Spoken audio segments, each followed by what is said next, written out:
nationwide policy on the United States Department of Agriculture, their nutritional standard updates for school lunch on children. So, this policy is basically a new policy that was introduced early 2020 and will be monitored and implemented until mid 2025. The policy was approved this year on July 1st, and it's expected to impact children all across the United States on the types of foods and the quality foods that they are eating. They want to be able to enhance a child's food experience at school by providing foods that are reduced in added sugars as well as lower in sodium. They also want to be more flexible with meat options for children since not all children consume meat. So, this can be seen as adding legumes like beans or lentils, adding yogurt, or adding tofu to foods.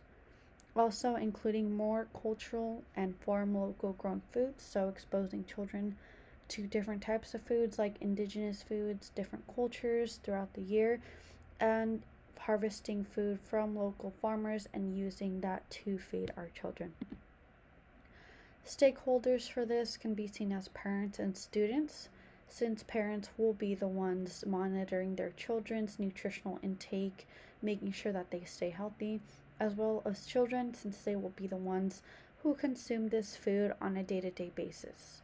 Also, nutritional professionals like registered dietitians and kitchen staff, they need to be able to monitor and implement these guidelines and make sure that everything is going according to plan.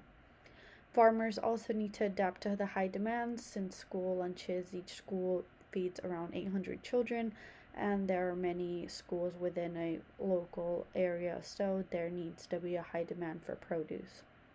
Also, governments, local government policies need to monitor the food to make sure they are meeting all of the USDA standards since the money will be funded for this. Viewpoints. A supportive viewpoint that I came up with is it'll allow students to eat healthier and expand their palates culturally to new foods. This will enhance their taste buds later on, making them more prone to try different foods as they grow. Opposing viewpoint can be seen as adding foods that are too extreme, like foods that are cultural. They might not seem appealing to some kids that are not used to different foods, that are used to eating more plain meals, and they may skip out on lunch and not be left hungry and not eat anything. Public commentary on this has been positive. I know that the school district I did my internship at talked to me a little bit about what they will be serving next year. So I know they'll be adding new menu items that are lower in salt, but they do look enticing.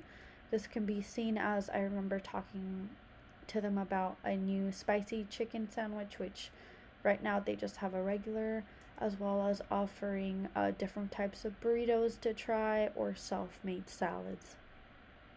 There has been no concerns listed as far as I have read online, and from my own perspective, everything seems to be positive for the children. Policy implementation. Now that the policy has been passed, will be implemented in all school districts.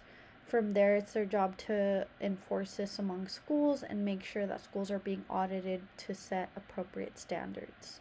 This can be seen as going to local cafeterias during lunch and making sure that they are serving everything effectively according to USDA policies.